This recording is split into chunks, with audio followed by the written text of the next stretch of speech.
but as some of you might know, recently, I can't remember the exact date, but pretty recently, last month, I'm pretty sure, the final season of My Hero Academia started coming out. So pretty near the end of season 2, I did a review of season 1 of My Hero Academia, and I'm sure I said something like I would do subsequent reviews as I watched them, and I did not. Instead, I just watched all of the other seasons and did not do a review about them at all. So, since the eighth and final season is starting to come out, and since I am a dirty dub watcher and I have to wait longer anyway, I thought that I would go ahead and do a review of seasons 2 through 7 of My Hero Academia. So, we are just going to speed run this thing. I'm just going to hit the points that I remember and that stood out to me, that were important, character moments and plot points and all that good stuff. So yeah, let's just get right into it. Starting where we left off, and going into season 2. The sports festival arc, it was a really smart way to further introduce us to the students, because you have Deku and Bakugo, and they're clearly very important, and everyone else kind of seemed like a side character at this point. So this was a really smart way to give some of the students who didn't look like they were going to be of much importance. It gave them kind of a spotlight and showed some backstories and motivations and kind of caught us up on that. So, obviously the biggest example is Todoroki. I already knew that I liked Toto just based on first impressions, because he's a moody boy and he doesn't like friendship, and he obviously has cool powers. And I just thought it was really funny how he just walked up to Deku and he was like, "Hey, you're a weak little scrawny broccoli, aren't you?" And Deku was like, "Yeah." But yeah, I already knew I liked him, but then what a backstory. I was not expecting that. Mainly, I didn't know it was possible to hate a character as fast as I came to hate Endeavor, his father. You have probably seen me defend actual murderers on this podcast, but here we have no room for crappy dads. I will defend so many other people, but crappy dads, just leave. Get out. I have no room for that. And he has the worst dad, just intensely, perfectionist and neglects all of his other children. And I was just like, oh, wow, I hate him. And then that made me like Todoroki more, because he also hates his father, so we have something in common. And then the Bakugo versus Uraraka thing was really good. I still don't like her. She still rubs me the wrong way. It's just her personality. It does not float my boat, so to speak. It's not my thing. She kind of just, eh.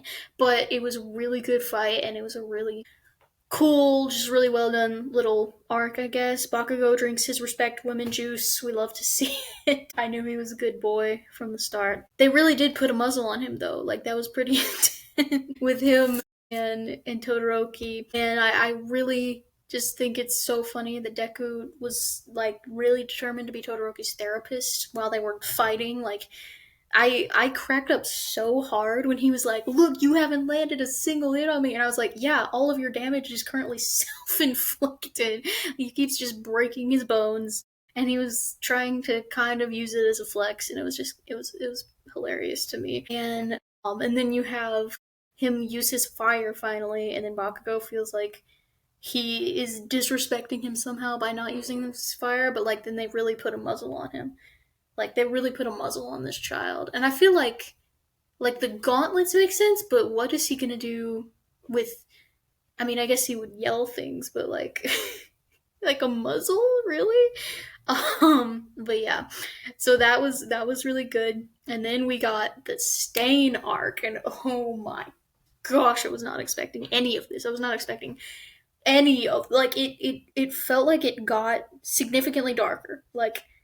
I wasn't there had been some slight themes, I guess, surround when the villain showed up that were kind of Aizawa getting beaten to a bloody pulp was pretty dark. But it just thematically and aesthetically took a darker turn, and I really enjoyed it, but I was not expecting any of this. Ida's character development went so hard here. I thought this man was just a nerdy comic relief dude, and he is. He remains that to this current season that we're in. but he would also murder a man for his brother. And I mean, did I say brother? I meant brother. But he would murder a man for his brother, and I, gotta respect it. Yeah, that was really well done. Todoroki ditching his dad for his emotional support broccoli is iconic. I love that. And then that fight scene with them, with Toto and Deku and Ida versus Stain was so good. It was so intense. I don't even know how many times I said something along the lines of "Get 'em, boys" or something like that. I was so into it, and they were doing so good. Our boys were doing so good, and staying pretty creepy though. So he was a really good villain, very interesting. I did feel really bad for Ida though, because like I really wasn't expecting any of the characters to just like appear in a puddle of blood, and then I saw his brother and I was like, oh frick, is he dead? That's actually really that's really sad for him, but like it's still sad. And then you have him like deciding whether or not to take on the name Ingenium, and then he does, and it was all really good, really intense, very very good arc here. And then we had the final exams thing. So like the teachers, like the people who had this idea of having the students fight the teachers for their final exam. Like you guys just really want to fight your student. Like be honest, it's okay. Like I understand you have Bakugo in your class, and you have like honestly Hagakure. I would want to fight Hagakure. She annoys me, but like you have some problem students in your class. It's okay. Just like say you want to fight the students. Don't be like, oh, it's necessary testing to see your progress. No, you just want to throw hands with your students. It's okay. Be honest. um, the Bakugo and Deku versus All Might one was obviously great. They didn't really team up at all, but it was just like them separately fighting All Might. Was really cool. Really good fight scene. Love to see a teacher hitting his student so hard that he vomits. Like literally, he's such a dad. Like he's just the most smiling, wholesome like dad character, and he literally like what was it? Did he no? He kneed him in the face, or he did. I can't remember if he punched him in the stomach or he kneed him in the stomach, but whatever. He vomited. And I was like, that is actually crazy. Like, is this is this legal? Like, what are you doing? That was a really great fight scene. But I also personally loved the Todoroki and Momo versus Eraser fight scene. Is it because the Eraser is here present, and I love that whenever it happens, yeah, it is about that, but also other reasons. I said in my when I sorted these characters in that episode, I said that like Momo was kind of I felt like I should like her because she's like the smart like archetype, just like kind of the intelligent girl stereotype kind of thing. And I usually like those type of characters, but I didn't really like her yet. But this kind of made me more like her, and also like kind of being a little bit of a dad too, like kind of being like, he's all stoic and emotionless, but also he's just like casually really wants this child to be a little more confident. I thought that was really sweet. Um, so yeah, that also was just a really good fight scene, and I mean, Aizawa like should have won. He shouldn't have held back, honestly. But you know, I digress. It was a really good fight scene. So yeah, amazing season two, amazing season, getting to know and love these children while like more subtly in the background building up the big bads here. Not as much at the forefront of things, but just kind of building up the tension. So yeah, then we move into season three. We start out with the training camp thing. That was a great arc again, because we get to meet my boy. Is he? Yes, he is my boy Dobby. He shows up. So first of all, his tiny little fight with Eraser was so good. Like it's literally my favorite hero, my favorite villain were fighting. They only got to fight for like a minute. Like I want more of that. I want an extended. I just want an episode where Dobby and Eraser fight, because that 1 minute was like so amazing. But yeah, as soon as Dobby showed up on my screen, I was like, I think I love this pretty emo Frankenstein. Basically, I was like, yeah, I like this. This is my type. Also, spoilers if you haven't seen it and you intend to, but I knew it. I called it. I called that this man was a Todoroki from maybe not from the start, but from very early on, I connected the dots. I was like, hold up, hold up. We've seen Endeavor have blue fire. Dobby has blue fire. There's a mysterious dead Todoroki sibling. I think I know who it is, and I did, and I was correct. And Charlie thought I was crazy.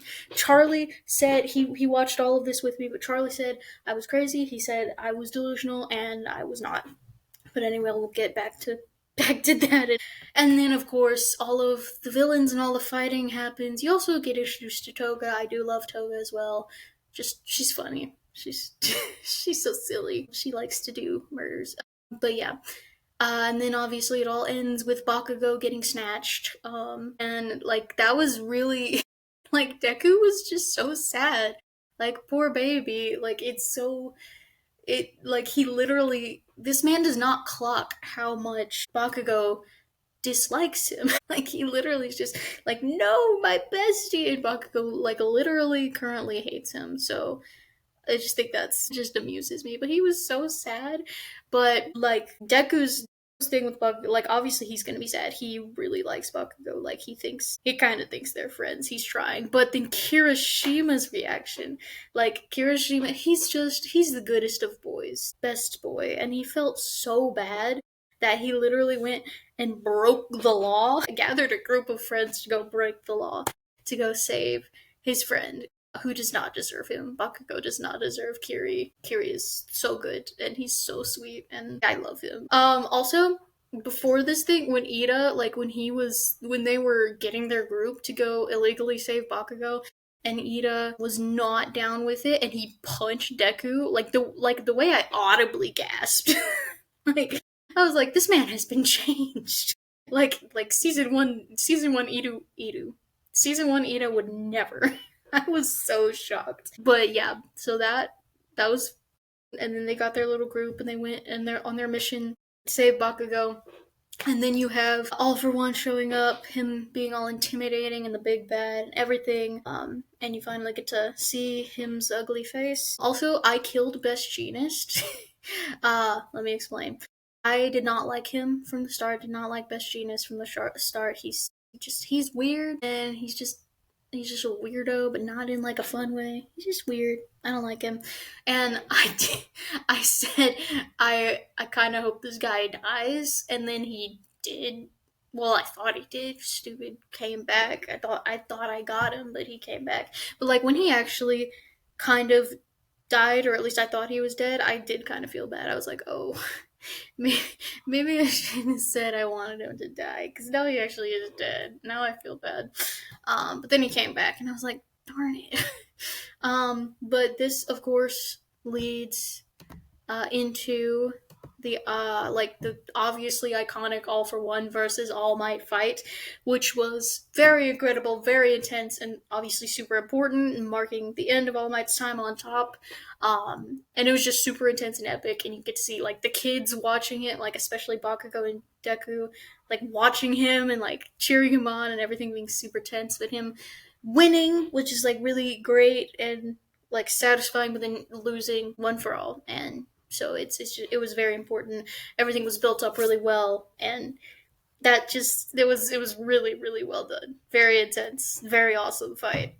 So yeah, and then we had them moving into dorms at UA, which was just a fun little thing, nothing too important, except Froppy was sad, which is unacceptable. You guys, if you watch the season 1 review, then you know I love her. I love Sue so much. Like she's canonically perfect. Like I'm pretty sure during the final exams arc, like literally Recovery Girl was like, she's a well-rounded student with no clear weaknesses. I was like, so she's canonically perfect. Like this, I love her so much. And she was sad. Like it was funny to me because I felt no feelings when Best Jeanist died, just a little guilty because I thought I did it.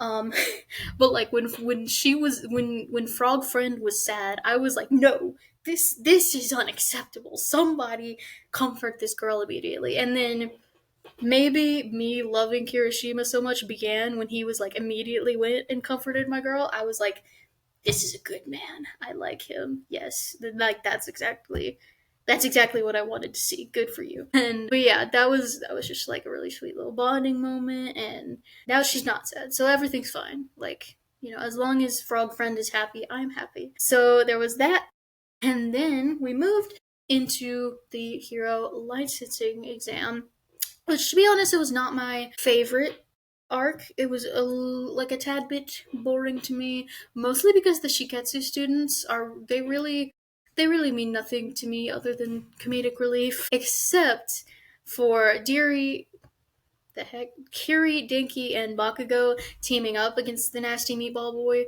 That was actually really fun and really good, and I really liked their little trio bond that just kind of showcased that really well. What is his name? Shishikura? I think that's right. I don't know. Seiji Shishikura. Yeah, it is.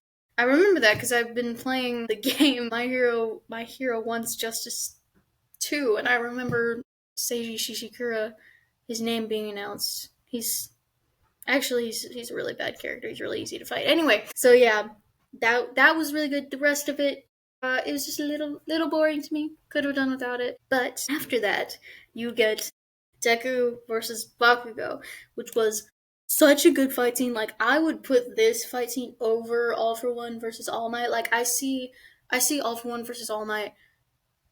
That is what. Yes, I always get One for All and All for One mixed up, so I have to like double check in my brain.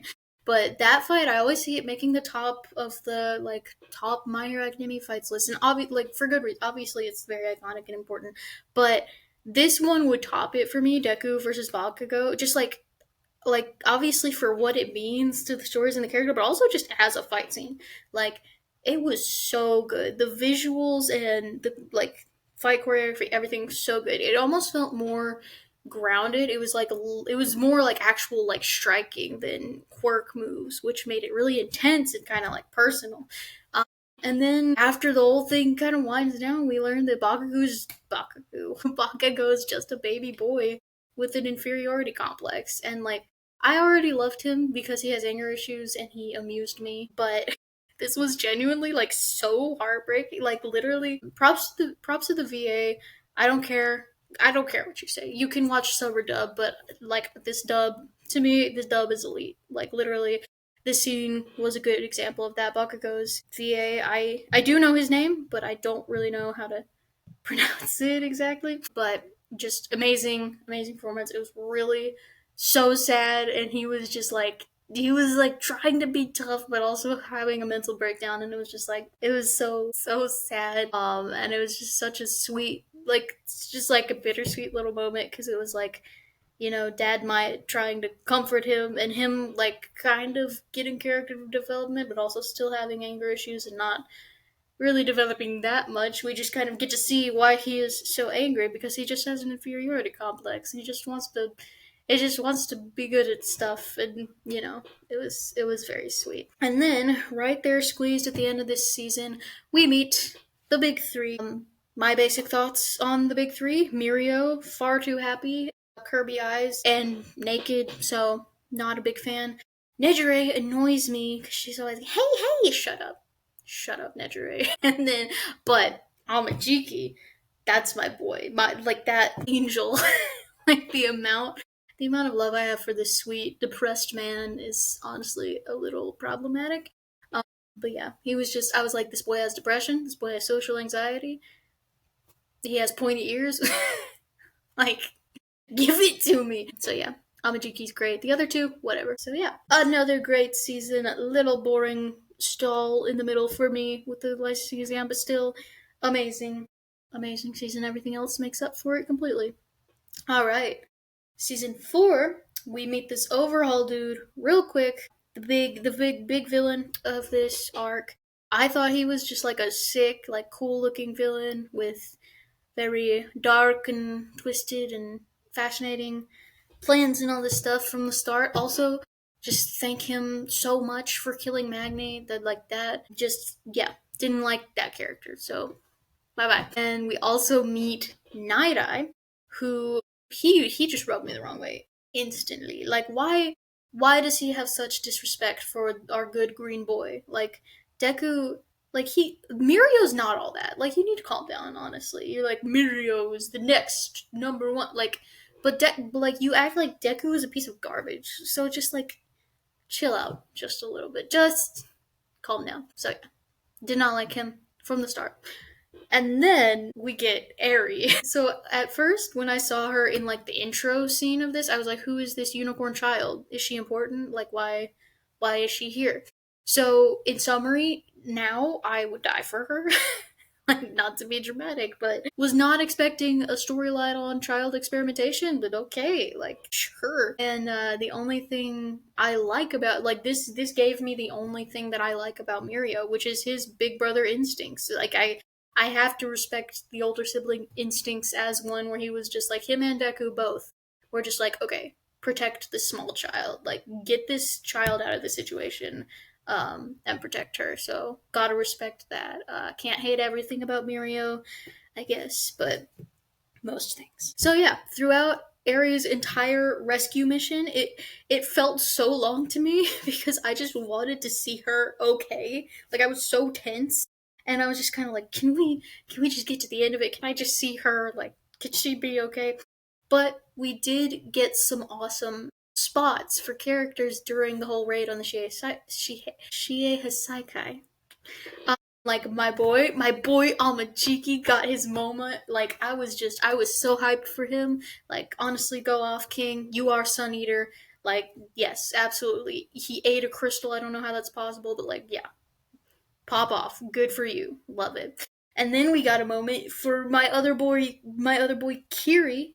Why do all these children have depression? Is my question. But I was so proud of him. I was very surprised that his hair was black. That kind of threw me a little bit. Like, does he just dye his hair? Is that why he wears a bandana? Like, when they show him in the dorms, is he like dyeing his roots? I don't know. That kind of surprised me. But like, then his backstory was like really sad. But then he came and he beat the dude, and he like it was just.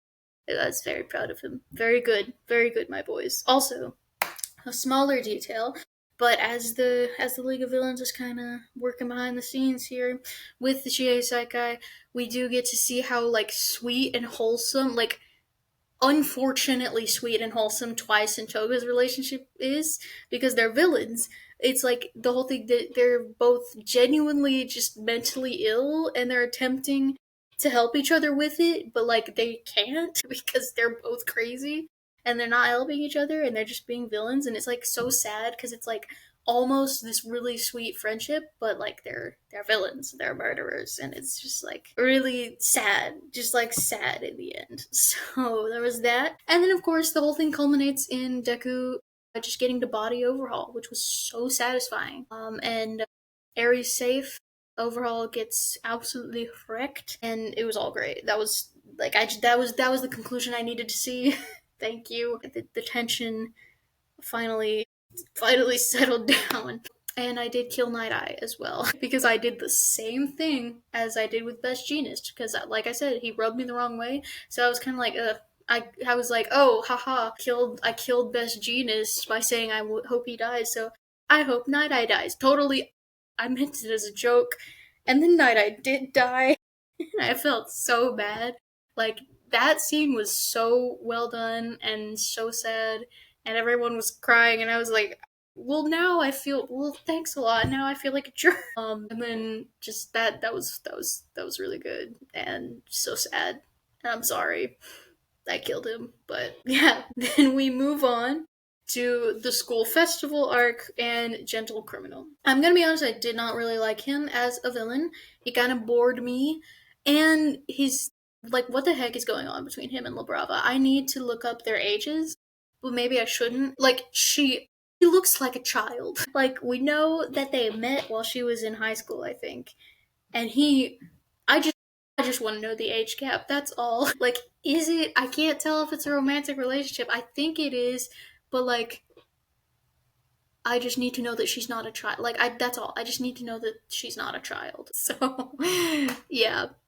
So that was that. But then with the school festival, I love to see Jiro get her moment. I knew I liked her because she's emo. She's emo, and yeah, pretty much. But yeah, I knew I liked her. She got her moment, and that was really nice. And then the actual performance was great. Hero 2 is a banger. I would listen to that anytime. And then during that, we finally get to see Aries smile, and unfortunately, my allergies just started really acting up. Like there was dust or something. I don't know. There's like water in my eyes for some reason.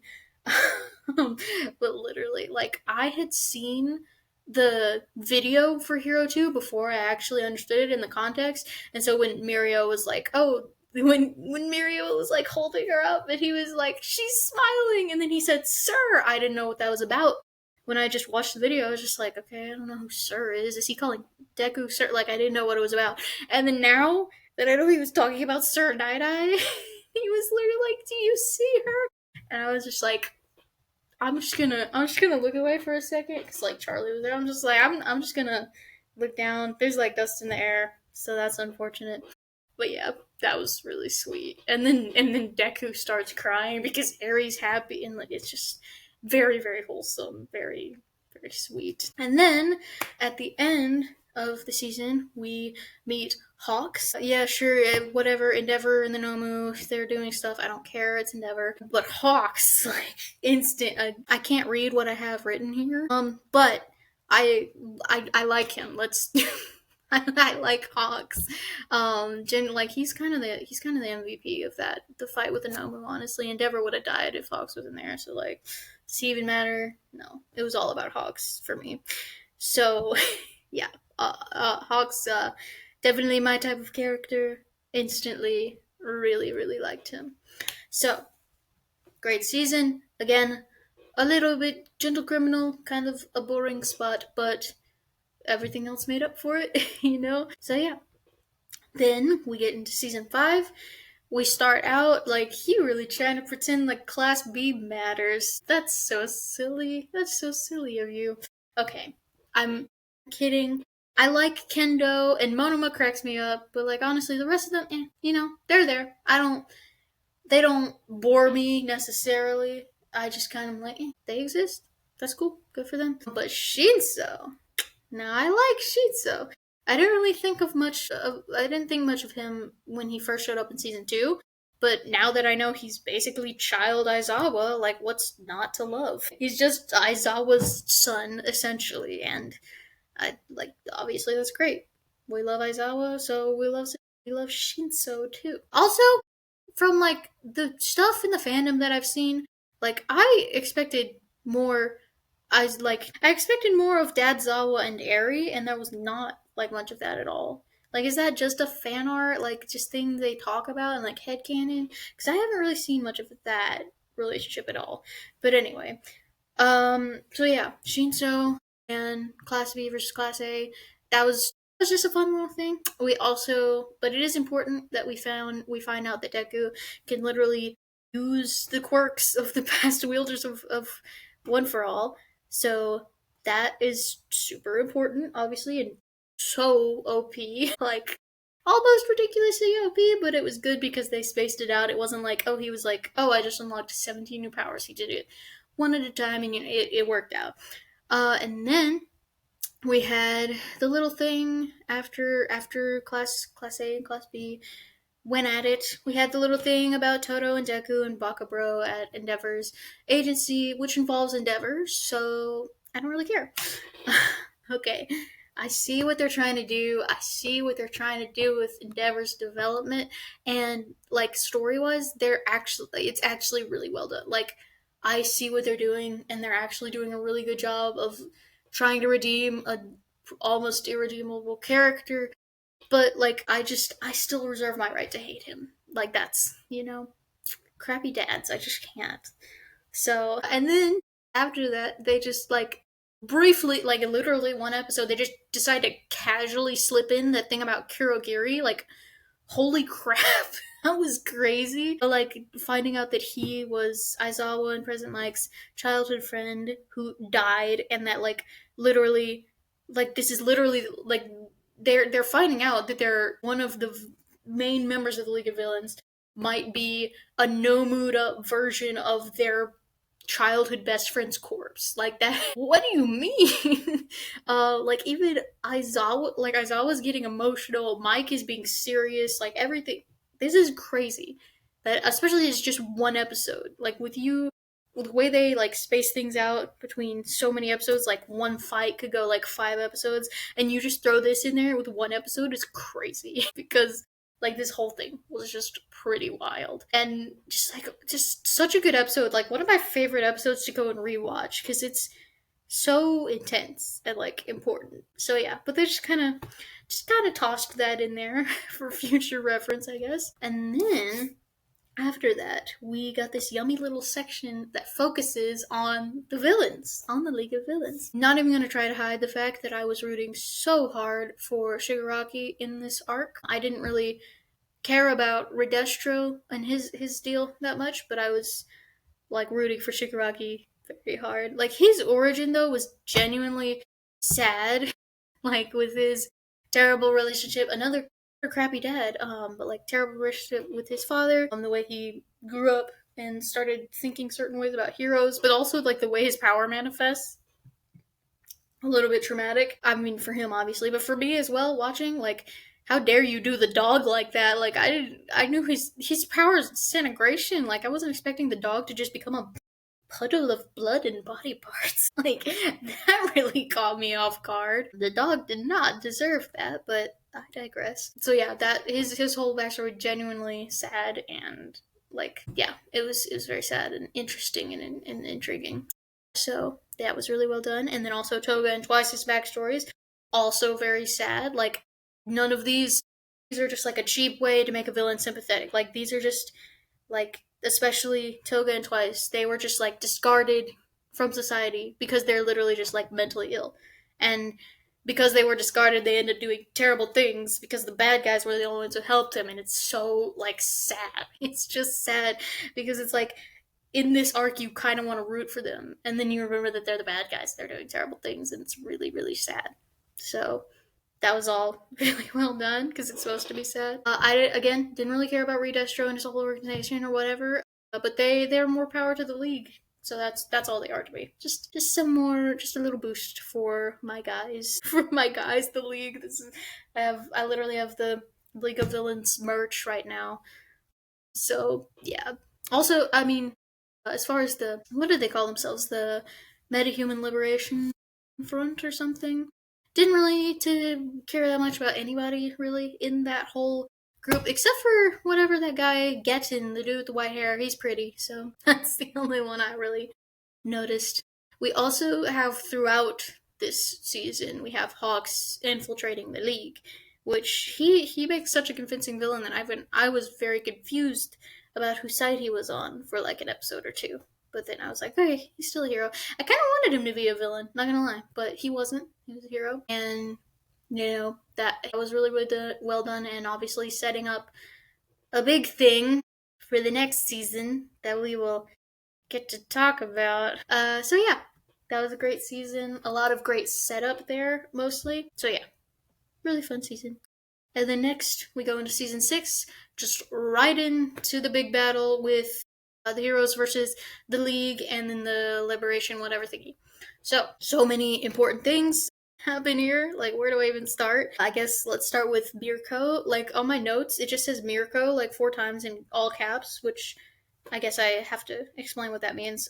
Yeah, I love Mirko, basically. She showed up, and I was like, okay, baddie, like, let's go. And then she started, like, kicking the crap out of the Nomus, loses an arm, and she's like, okay, whatever, like, bet. And so, yeah, Mirko's great. Loved that whole fight scene. And then after that, let's just go ahead and explain why Hawks went from being one of my favorite characters to being dead to me. So, yeah, when he killed Twice, like Twice, like he was so I don't even know how to explain it, but just like I loved him so much as a villain, and I was like he could have been he just needed some help, and then you went and killed him, and it was messed up.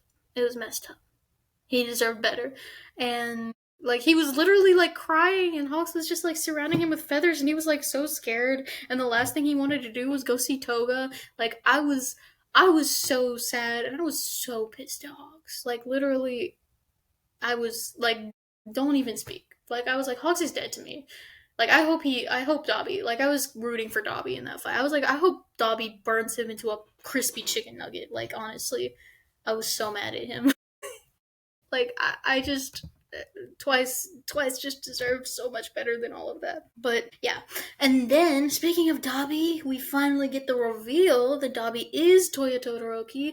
And again, I knew it. I wasn't crazy. I was not crazy, Charlie. I laughed so loud. Like I laughed too loudly when this was revealed, like right in Charlie's face because he thought I was crazy, and I wasn't. I was just right. And also, good for you, Dobby. Make that old man cry. Endeavor's like sobbing over here, and I was like, dang right, you reject your son, and now he's come back. Like, deserved, bro. I don't even, like, what? Like, why are you mad? And then also, dang it, because Genus won't stay dead. I thought he was dead again. I thought Hawks actually went and killed him. And then he's like, just kidding. It was, we did this illusion. I was like, dang it. Like, we can't even get rid of Genus if we kill him twice, but whatever. And then, obviously, we have Shigaraki awakening and also becoming OP, which is really good for the story because he's got to have something to compete with all of Izuku's new powers, and now he does. Because now he can touch like the ground and then everything will be disintegrated. But because of that, because he now has this very OP set of powers, we also have Aizawa being an absolute unit here. His dadness was also on full display because his kids were doing everything to protect him. Literally, he cuts off his foot with no hesitation so he doesn't lose his quirk because he knows he's really needed. Like, we love this man. This man has never done anything wrong. We know this, and we love him. So, lots of Aizawa moments. And then, we also just have Izuku, you know, during this whole fight, this whole intense fight with Shigaraki, he just gets so mad whenever anything happens to Kashan. Like, it's adorable. He just gets so angry.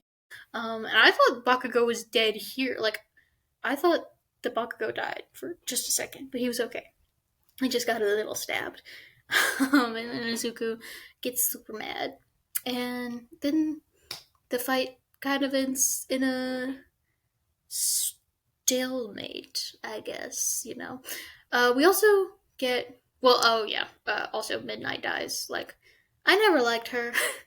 But I was sad because the scene when Kiri and Mina find out that she's dead, that was really sad. And I was like, I don't even like her. But because my boy Kiri is sad, and also Mina, I do like Mina too, because they're sad. Now I'm sad. So that was sad. And then we do get Hawks and Dobby's backstories. Hawks was obviously very tragic and revealing and sad, but also Dobby is just like Endeavor. Like get it together, bro. Like Endeavor will never deserve that boy. Honestly, I was like, it's literally your fault. Like it's not even a question. Like he deserves so much better. It's your fault. Dobby is your fault. So after that whole fight and everything goes down there, we get Dark Deku. So at first when he started going all dark, Deku was like, I'm leaving the school, I'm gonna go be edgy. I just thought that was funny. Like, boy, what are you doing? You're a cinnamon roll and you know it. You know, there was some cool fights and he was doing some stuff and I was like, he's gonna get over this in like 2 episodes, like whatever. And then it changed though when he refused All Might's lunch because I was like, he like ran and left him and the lunch like all spilled out. And I was like, Izuku Midoriya, you apologize to your father right now and you eat that homemade lunch that he made for you. Stop pretending to be edgy. Like that was not okay. You crossed a line. You crossed a line now. So there was that. Then we get Lady Nagant in this whole arc. Very cool character. Very cool design. Like I guess I don't think about that too much, but just like really cool design, cool powers. Very cool fight as well with Deku. And she also gives us a little very interesting info on Hawk's past, if because we learn about her past, and if we're like Hawks is her replacement, then Hawks probably had to do the same things that she did, which implies that Hawks has killed many men. So that's interesting. So yeah, there's that. And then Deku versus Class A. That was the most precious thing. That was so sweet. Even the characters who are unimportant to me got such nice spots, and like it showed that he was like important to all of them, and it was so sweet. And then Bakugo at the very end finally calls him Izuku, not Deku. And like, I'm not crying. Shut up. Like, whatever. Just don't talk to me right now. But that was so sweet, and I just loved all of that. And then he gets back and he wants to go back to UA and they don't want him. And I still don't like Uraraka, but that was a baddie moment getting up there and giving that whole speech. You made Eraser Dad proud, you made everybody proud. Deku was crying ugly tears. it was that was a really nice moment, I will admit. So yeah, really, really good season here. Every like just probably the best one until the next one. So yeah, all good things. And then, lastly, for this episode, it's not the last season. The last season I have now. But the last season before this season, season 7, comes next. So, first thing in season 7, we get this little American bit.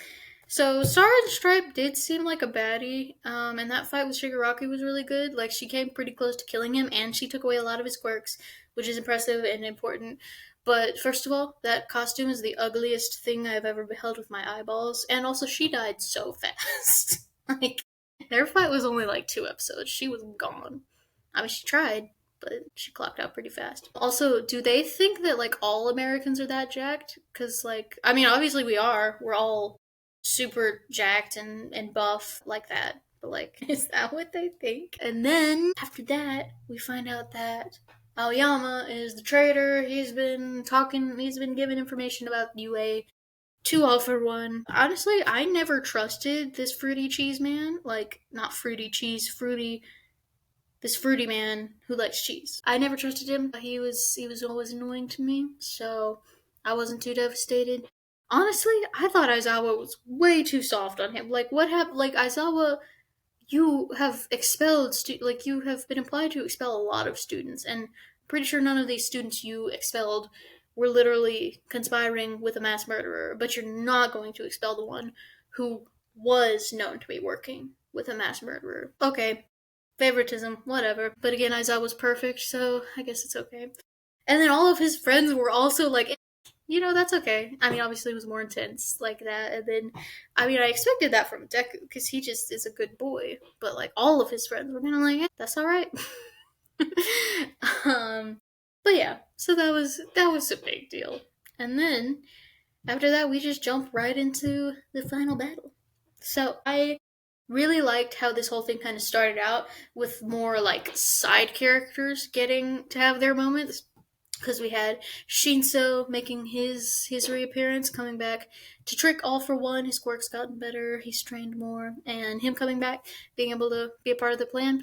Then Aoyama also helping to trick him, getting some redemption pretty quick. And then we also have Monoma popping up so he could copy Kurogiri's quirk, so they could do that plan to split up all the villains, which is a really good plan, and also made for really great arcs and fights and everything. And then also him being the one to copy Erasure so that Shigaraki doesn't automatically kill everyone. So yeah, that was really nice. And then immediately we get this problem with Toga snatching Deku, so he can't be with Shigaraki to fight Shigaraki, which ended up giving the characters who got stuck with Shigaraki some very cool moments. Like my boy Amajiki gets his little, what did he call that? Some sort of cannon thing? I don't know. He really said get wrecked too. I died laughing. Like he said he actually just yelled get wrecked. And I was like, honestly, period. Like whatever, Amachiki. You're awesome. And then also Mirko coming back, one armed, just biting him. Like Mirko's really awesome. And so that was really fun. And then we got that spotlight on Todoroki and Toya, which was like literally so heartbreaking and somehow not even the saddest fight that the Todorokis are involved in this season. But it was still really sad. You get more of his backstory, how like he literally came back and he found out that his family was just like not really that broken up about his death, and he just literally hates his father so much that he is alive for the purpose of wanting to make his father's life miserable. Then that was just so sad. And also, like, it never really did that. Like, All for One was kind of right, though. It never really did send his son to go fight his other son. Like, I know strategically it was probably a good move, but that is kind of messed up on paper. Like, All for One kind of had a point there. But anyway, we also have Endeavor and Hawks fighting together, which was really good. Which was an admittedly good fight scene, even though I hate Endeavor and Hawks is dead to me. Hawks may be dead to me, but dang it, if he isn't so cool when he fights. Like, come on. And then we go back to Shigaraki and Bakubro. Bakubro checks out. Now, I don't consider myself a dramatic person. Passionate maybe, not dramatic. There's a difference. But when I saw the scene when Bakugo dies, I was folding laundry behind the couch because I'm a weak laundry folder and I need a flat surface. So I was standing behind the couch so I could fold my laundry on it, and they showed him all like they showed the shot of him just like all bloody and all dead, and I ducked behind the couch and I was like, no, no, Bakugo, and so like, but genuinely, like that was genuinely tragic. Very, very well done. I kind of suspected that he would come back, but like still, the way they did it with him, like he just like wanted All Might's autograph. Like his last thoughts were wanting All Might's autograph and wondering if he could catch up to Izuku. Like that just hit. That was really well done. I was not well after that episode. So, yeah. Also, Aizawa's face. Like, when they cut to Aizawa's face, I know it was just a second, but he was so sad about one of his children.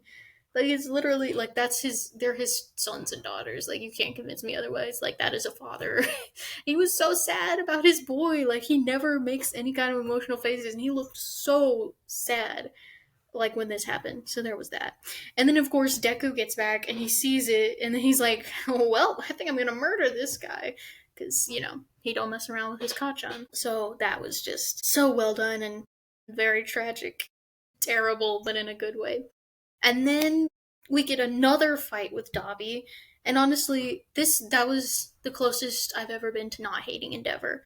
It will never happen. I don't think I cannot hate Endeavor. But him apologizing finally to all of his family, like he knows he screwed up with his wife and all of his children, and like and Toya's just like dying and he's just like apologizing and I was like, I am still not well. Like I need mental help. Like I need therapy after this episode because this is really sad. um and so that was all great and terrible and wonderful and tragic. And then we also have like all of this is literally like I just need therapy. Like all of this is so sad in the best way. Like it's wonderfully terrible, if you know what I mean. So then we have right after that we have Toga and Uraraka's thing, which was also very sweet and so sad. Like literally, it's just like if Uraraka had said something like that to her earlier, like she could have not been a villain. She could have been like not normal, but at least like not a murderer, and everything could have been different. And it was so sad. And they had like almost a wholesome friendship at the end there. And I am so mad that like Toga's gonna die instead of Uraraka. Like that's a terrible trade. No, I want Toga. I want Uraraka to die, and then we have Toga. But unfortunately, that's not how it's gonna end up because she is giving her all her blood because she wants her to live. Whatever. And also when she changed into Twice and made all the clones, and then like it finally ran out and they started disappearing, and she was like, Jean's leaving me again. I was like, no, what do you mean? Stop doing this to me. Like you can't give me Bakubro dying and then Dobby and Endeavor's thing and then this. Like you can't keep doing this to me. Like give me a break. Just give me one moment. Like show Aoyama complaining about a tummy ache, please. I need relief. And then at the very end, All Might really just said, well, guess I'll die.